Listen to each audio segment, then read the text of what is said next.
Baik, Assalamualaikum warahmatullahi wabarakatuh. Perkenalkan, nama saya Indah Puspitasari dengan NIM F1G1222051. Di sini kami dari kelompok 7. Baik, di sini saya akan menjelaskan tentang cara login ke konsol AWS. AWS adalah layanan komputasi awan cloud computing yang disediakan oleh perusahaan Amazon. AWS menyediakan berbagai layanan teknologi informasi yang bisa digunakan melalui internet tanpa harus memiliki dan mengelola infrastruktur sendiri seperti server, penyimpanan data, database, keamanan, dan lain-lain. Baik, langsung saja di sini kita masuk ke konsol AWS. Pertama kita login. Baik, kita masukkan username. Untuk username-nya kita menggunakan kelompok 7 Arya.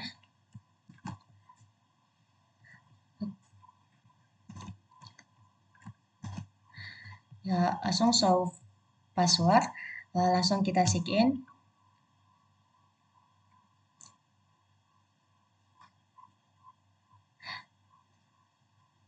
Baik, jika sudah berhasil, inilah dia tampilan dari konsol AWS yang sudah berhasil.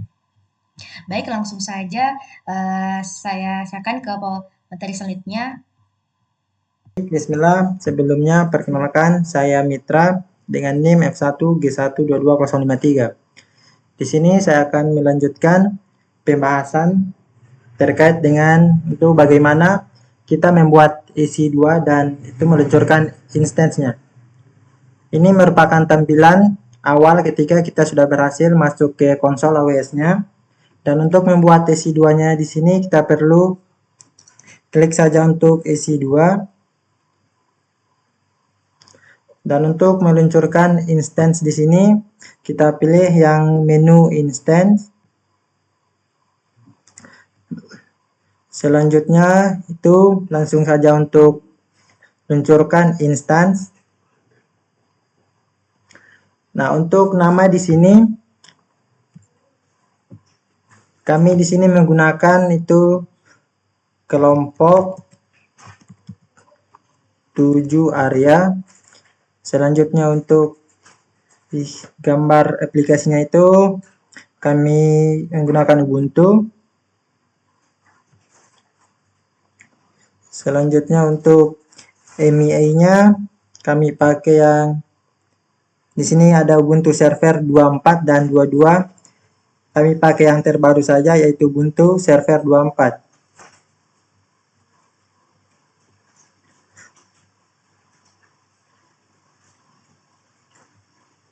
Habis itu untuk tipe instansinya di sini kami menggunakan yang T2 medium.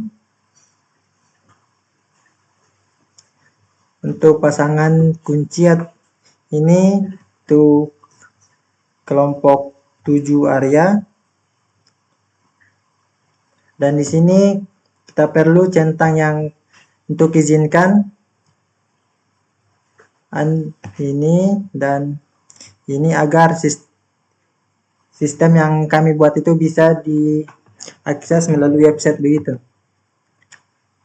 Selanjutnya untuk konfigurasi penyimpanan kami menggunakan yang 30 saja.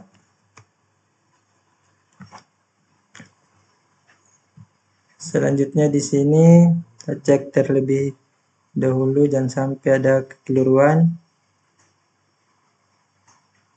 Nama tanda kelompok 7 Arya, Ubuntu.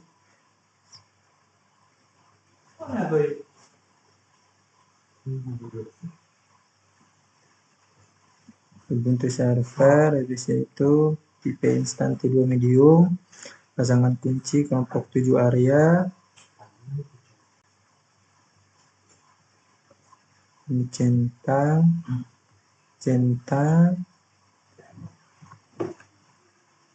30, situ T2 medium. Selanjutnya itu kita langsung saja luncurkan instance.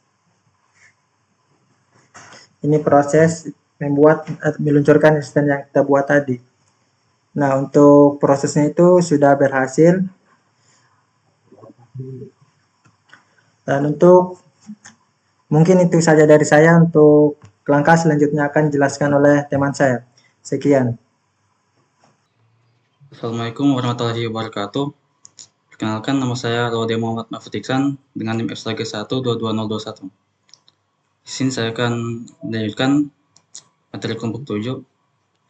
Langsung saja pada halaman instance, langsung saja kita akan memilih instance yang akan digunakan, yaitu kelompok 7 area. Di sini kita akan klik di bagian ID instance. Ya, langsung masuk ke halaman selanjutnya. Di sini kita akan mengklik dihubungkan. Lalu masuk ke halaman selanjutnya. Di sini kita akan mengcopy DNS publik dari instance kelompok 7 area. Nah, selanjutnya masuk ke aplikasi Termios. Di sini kita akan membuat key dari key yang sudah dibuat dari teman saya tadi. Dan cara klik di sidebar keychain, lalu masuk ke top bar bagian key, diklik lalu masuk ke import from key file. Langsung pilih kelompok 7 area.pem. Klik open, langsung bisa tersimpan. Selanjutnya kita akan membuat host. Klik di bagian top bar new host. Nah, di bagian address kita akan paste hasil copy dari halaman OS tadi. Lalu masuk ke bagian general, bagian label, kita akan mengetik nama kelompok 7 area tadi.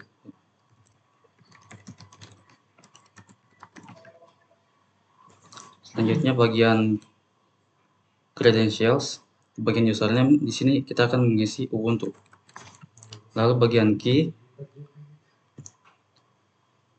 karena kita tadi sudah membuat key dari kelompok 7 area.pm, langsung klik saja. Setelah itu langsung klik connect.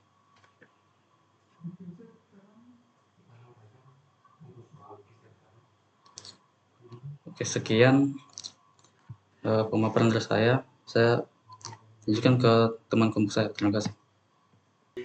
Assalamualaikum warahmatullahi wabarakatuh. Perkenalkan, nama saya Muhammad Arfal Albarza dengan NIM F1G1220009. Di sini saya akan melanjutkan penjelasan dari teman saya. Baik, di sini kita sudah berada di server ESA Ubuntu. Langsung saja untuk mengkoneksikan kode project system dari GitHub ke server utama atau server pertama, kita buat folder Cloud7 sebagai folder utama menyimpan kode.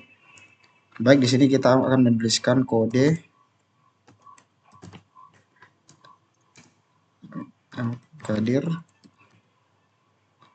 Cloud7.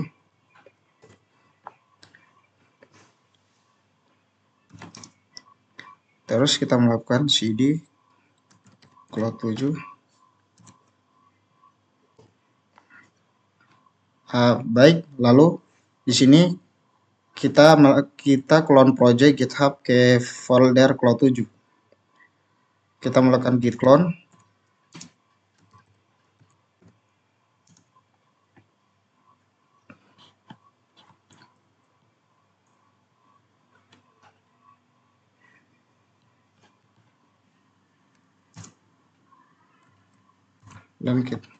Dan kita enter. Ya. Dan mungkin itu saja yang saya bisa jelaskan. Selanjutnya saya berikan ke teman saya. Baik, Assalamualaikum warahmatullahi wabarakatuh. Perkenalkan saya berbeda dengan NIM F1G1222004. Nah, di sini langsung kita masuk saja ke foldernya Helcom 22 Cloud 7.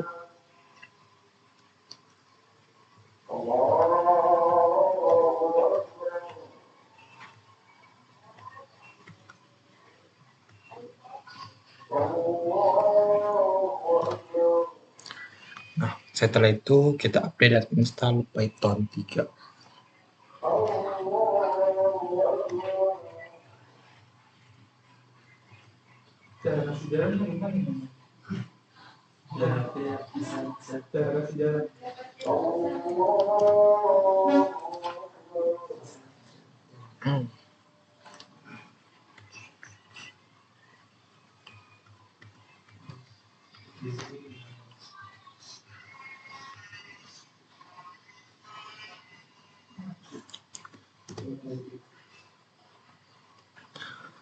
Lalu kita buat env-nya.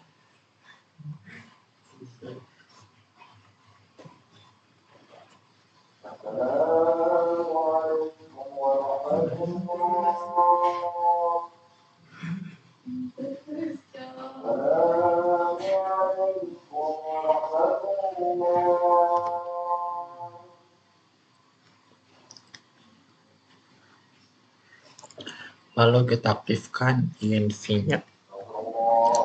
env.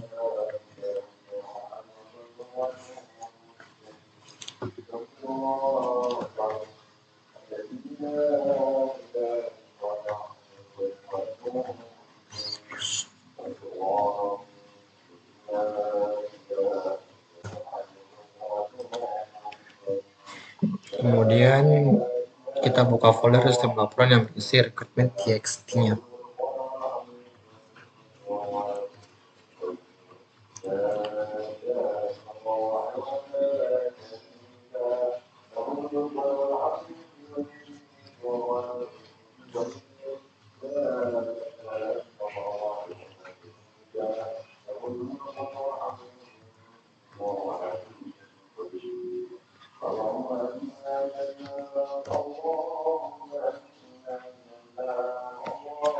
Lalu kita masukkan pip install recruitment text.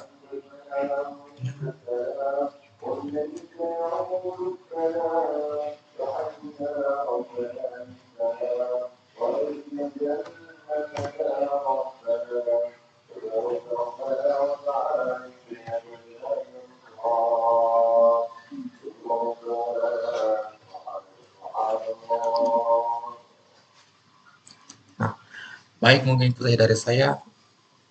Nanti ini akan dilanjutkan oleh teman saya. Assalamualaikum warahmatullahi wabarakatuh. Perkenalkan, nama saya Muhammad Ariel Fajar dengan NIM F1G1222010. Di sini saya akan melanjutkan dari setting project di server SSH. Di teman saya tadi sudah berhasil menginstal file recruitment txt-nya yang berisi library yang akan digunakan untuk project ini. Sebelumnya ada juga beberapa library yang akan saya install, yaitu ada pp install request,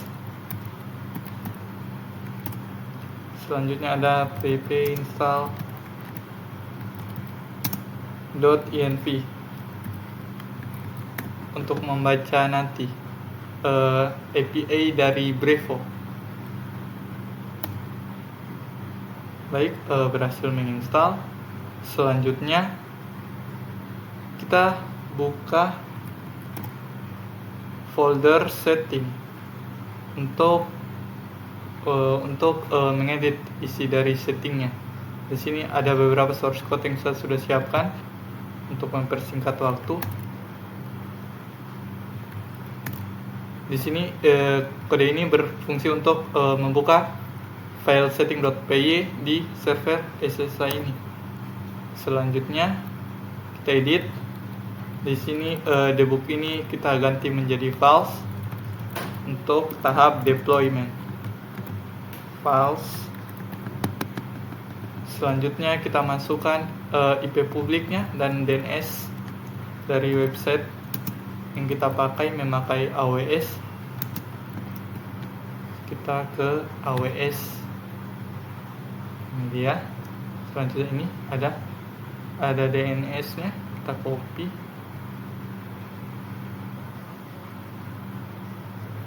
Dan kita paste. Selanjutnya juga alamat ini IP publiknya kita paste juga sini. Selanjutnya kita setting di sini statistiknya agar saat di deploy nanti dia mengirim ke root folder statistik. Ini dia sudah ada kodenya.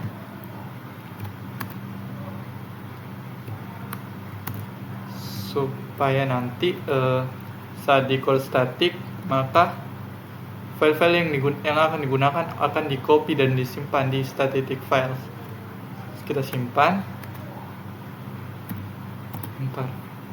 Lalu kita buat file env nano.env untuk menyimpan API key dari Brevo. Ini dia. Dan kita paste ini API key-nya.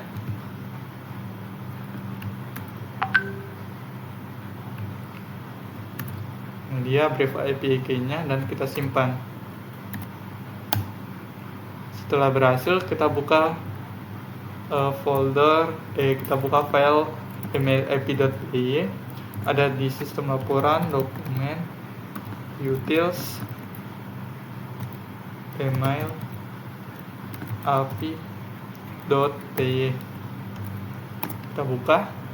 Baik, di sini ini kita tambahkan karena tadi kita sudah menginstal library.env. Kita tambahkan ini dia path ininya, kita copy saja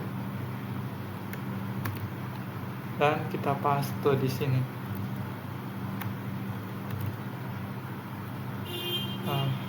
Terus dulu ya.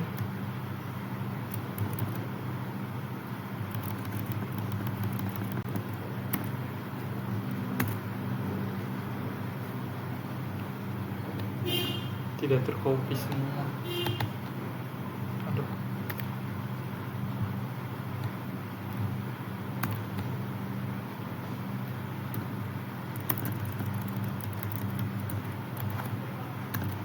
Dia. Dan kita simpan. Ini dia fungsi kirim emailnya nanti. Di sini ada Brevo API-nya dan ada emailnya, email pengirim dan email penerima. Kita save saja. Yes, dan enter. Setelah kita berhasil setting di situ, selanjutnya kita buat super user dulu. Karena di sini database-nya belum berisi user. Jadi kita buat dulu super usernya untuk mengakses nanti websitenya. Python manage.py create super user.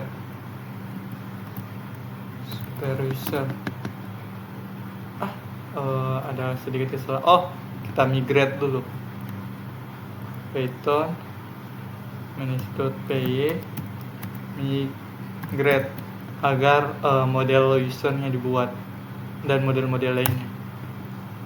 Yang sudah berhasil, kita call static saja. Call static dulu. Collect static dan kita buat super usernya. Sini username-nya kita kasih admin, emailnya kita sembarang saja, admin_gmail.com. Ini nanti kita ganti. Ini untuk sebagai contoh saya passwordnya untuk mempermudah saja 123 ya. Tapi nanti jangan suruh ini terlalu mudah. Selanjutnya kita dan super usernya berhasil dibuat.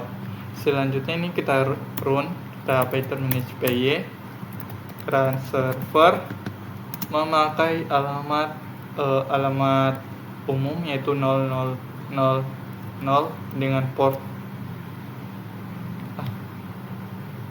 dengan port 8000 untuk kita testing saja dulu. Sini belum. Selanjutnya kita ke di sini, instance ini kita ke bagian keamanan dan kita buat port 8000. Di sini tadi saya sudah buat kayaknya port 8000 untuk mengaksesnya. Selanjutnya kita ke alamatnya. Ini dia. Rinciannya kita ke alamat publiknya. Kita buka dengan port 8000. Paste. Ini dia. Sudah berhasil kita jalankan. Di sini ada tadi admin dengan password 123. Lalu kita login. Di sini sudah berhasil. Selanjutnya coba kita tes sebuah akun baru dengan nama Arya. Username-nya juga Arya. Emailnya Muhammad Arya Fajar dengan password 123 juga.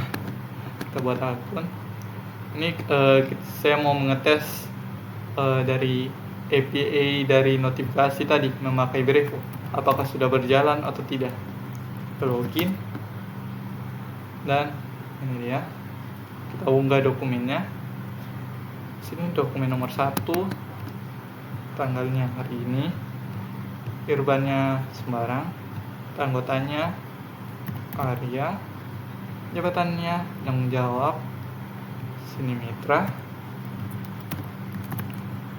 jabatannya pengendali teknis, uraiannya ya ipsum nanti itu, dan filenya kita pilih. Sini kita pakai 4 saja sebagai contoh dan kita unggah. Ini surat tugas berhasil diunggah dan notifikasi telah terkirim. Coba kita lihat di sininya. Respon ini berhasil dan kita lihat di emailnya. Email ini Muhammad hari ini. Coba kita refresh. Ini dia notifikasinya berhasil masuk. Baik, kita kembali. Sini kita sudah tes, sudah berhasil fungsinya. Selanjutnya saya akan membuat Gunicorn dan Nginx untuk mempermudah deploy-nya. Langsung saja di sini, ini dia, kita pakai kode ini untuk membuat service Gunicorn. Ini dia. Di sini sudah ada isinya. Tadi kayaknya saya sudah buat dengan unit, service dan install. Di sini di bagian service ada user Ubuntu-nya dan grupnya. Selanjutnya ada direktorinya yaitu ilkun.code dan sistem laporan. Selanjutnya access start-nya juga itu dengan bin Gunicorn dan bin Unix Ubuntu Cloud 7, laporan sistem laporan SOC dengan sistem application.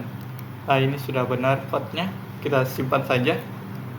Selanjutnya ada sudo ini dia. Kita reload demonnya dan start Gunicorn-nya, juga memberhentikan dan melihat statusnya. Kita kopas saja satu kali. Paste. Baik, sini sudah mulai, sudah berjalan juga. Kita tutup saja dulu dan kita membuat file Nginx-nya. Sini dia kita buat. Di sini masih kosong. Ini ada saya sudah buat juga kodenya dengan server port 80 dengan server name ini. Ini halaman DNS-ku dan juga location verification icon-nya dan statiknya untuk dibaca statiknya. Dan ini juga HTTP-nya. Saja kita copy dan kita paste di sini. Selanjutnya ini sudah dengan sistem laporan SOC dan alamatnya juga sudah, server name-nya sudah. Kita simpan saja. Selanjutnya kita yes dan kita enter. Oke, itu juga sudah berhasil. Selanjutnya kita menghapus Nginx default.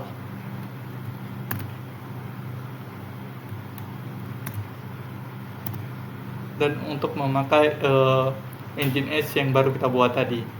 Selanjutnya kita ini dia sudo Nginx successful. Selanjutnya kita reload dan Ctrl V sudah reload Nginx. Lalu kita restart Gunicorn dan restart Nginx nya. Dan kita enter. Baik, selesai. Untuk setting-settingnya sudah selesai, dan untuk tampilannya nanti dijelaskan oleh teman saya. Saya akhiri, wabillahi taufiq wal hidayah. Wassalamualaikum warahmatullahi wabarakatuh. Baik, Assalamualaikum warahmatullahi wabarakatuh. Perkenalkan, nama saya Anugrah Octavian dengan NIM F1G1224041. Di sini saya akan menunjukkan bahwa websitenya telah berhasil diakses oleh publik. Di sini terdapat Nginx-nya. Ini Nginx-nya. Mungkin Nginx-nya sudah berhasil berjalan. Ini sudah berhasil berjalan. Lalu di sini saya akan membuka situsnya. Di sini ada alamat IP publiknya 54.79.93.232. Kemudian di sini saya akan mengkopinya. Sini saya akan mengkopinya.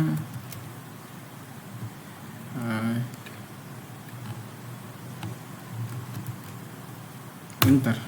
Oke. Di sini websitenya sudah berhasil diakses. Di sini terdapat halaman login. Mungkin kita untuk memasuki halaman loginnya itu yang pertama username-nya, password-nya, mungkin kita bisa masukkan yang ini. Mungkin itu saja. Terima kasih. Assalamualaikum warahmatullahi wabarakatuh. Baik, Assalamualaikum warahmatullahi wabarakatuh. Perkenalkan, nama saya Dini Irawan dengan NIM F1G1224045. Saya akan menjelaskan masalah yang dipecahkan. Dalam instansi atau lembaga yang menangani kegiatan audit dan pelaporan, pengelolaan dokumen seperti surat tugas dan laporan hasil audit masih sering dilakukan secara manual atau semi-digital. Proses ini tidak hanya memakan waktu, tetapi juga rentan terhadap berbagai permasalahan. Salah satunya adalah kesulitan dalam menyimpan, mencari, dan mengelola data laporan secara sistematis, terutama ketika jumlah laporan terus bertambah dari waktu ke waktu. Penyimpanan berkas fisik memiliki risiko kehilangan, kerusakan, hingga keterbatasan ruang penyimpanan. Selain itu, penggunaan file secara terpisah dalam komputer tanpa sistem yang terintegrasi menyebabkan terjadinya duplikasi data, ketidakaturan dokumen, dan lambatnya proses pencarian data saat dibutuhkan. Di sisi lain, proses distribusi dan verifikasi laporan antar bagian, seperti dari tim audit ke atasan atau ke bagian pengarsipan, juga menjadi kurang efisien. Tidak adanya sistem pelacakan dokumen mengakibatkan tidak jelasnya posisi atau status laporan tertentu, apakah sudah diunggah, sedang ditinjau, atau telah diselesaikan. Ini dapat menghambat proses pengambilan keputusan yang seharusnya berdasarkan laporan-laporan tersebut. Kami membuat sistem registrasi laporan untuk menyelesaikan masalah tersebut. Ini adalah sistem yang telah kami buat. Saya akan mencontohkan bagaimana mengakses website sistem registrasi laporan. Pertama, saya akan login. Username-nya yaitu Arya dan passwordnya 123. Saya akan login. Di sini ada fungsi unggah dokumen dan lihat dokumen. Kita akan mencoba yang unggah dokumen.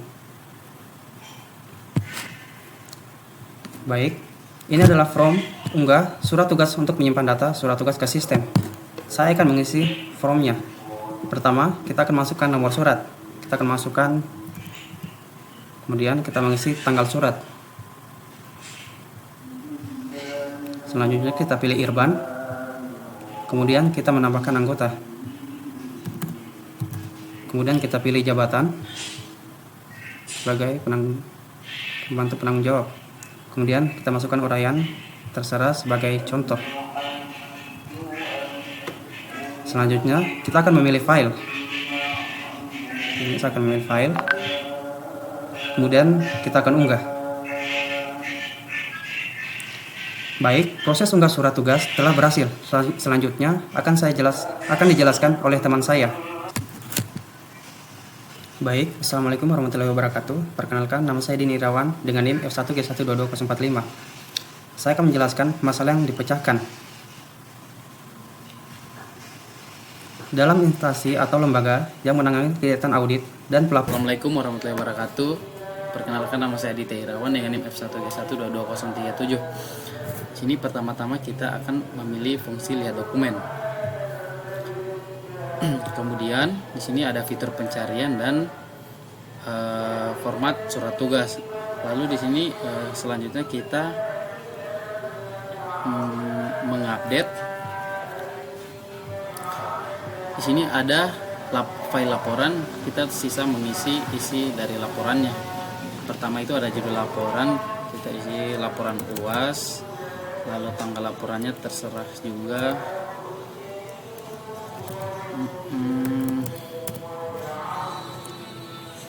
Nomor laporan 99, tanggal masuk laporannya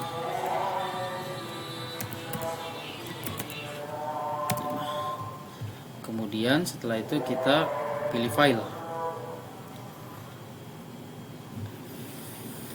Filenya di download di ini. Lalu kita open file dan kemudian kita unggah.